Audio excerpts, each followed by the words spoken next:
blandt Camillas imponerende resultater i år. Tæller ud over flere flotte præstationer i Superligaen, blandt andet med Regino, som vi ser her. Også resultater fra Europamesterskabet i Madrid. Og igen med Regino viste en stil, og ud af stedet som næste dansker. Vi ser individuelt lige uden for den individuelle finale.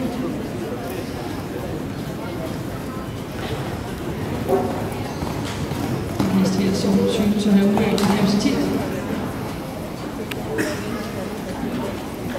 Og faktisk også far til, at hesten går helt til stille.